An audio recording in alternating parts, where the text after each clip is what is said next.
Speaker will be Honourable Farage, EFDR.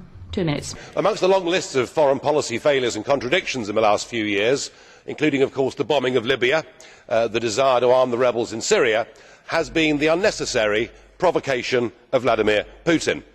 This EU empire, ever seeking to expand, stated its territorial claim on the Ukraine some years ago. Just to make that worse, of course, some NATO members said they too would like the Ukraine to join NATO.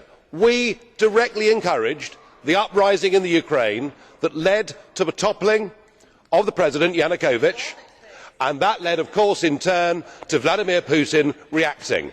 And the moral of the story is, if you poke the Russian bear with a stick, don't be surprised when he reacts. Now, just to continue with that, today we are rushing through an association agreement at undue speed with the Ukraine, and as we speak there are NATO soldiers engaged in military exercises in the Ukraine. Have we taken leave of our senses? Do we actually want to have a war with Putin? Because if we do, we are certainly going about it the right way. Perhaps we ought to recognise that the West now faces the biggest threat and crisis to our way of life that we have seen for over 70 years. The recent beheadings of the British and American hostages graphically illustrates the problem. And of course we have our own citizens from our own countries engaged in that struggle too.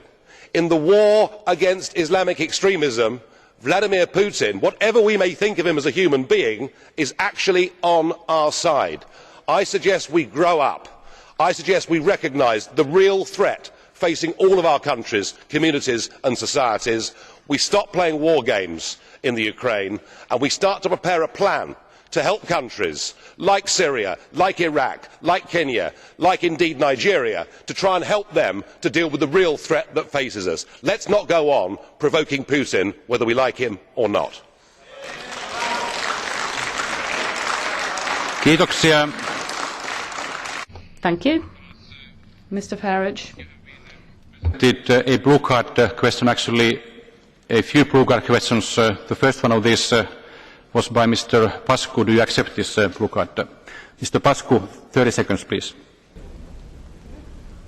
Sir, in your considerate opinion, what is better, to have Russian soldiers fighting a war on the territory of Ukraine, or NATO troops exercising as a response to that on the territory of Ukraine?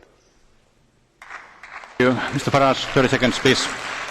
I think, sir, the point that I was making is that there should be a huge degree of guilt in this House about what provoked all of this in the first place, and we saw Western Ukrainians waving European flags, rioting, setting fire to things and effectively staging a coup d'état which brought down the Ukrainian president, which has led to this instability.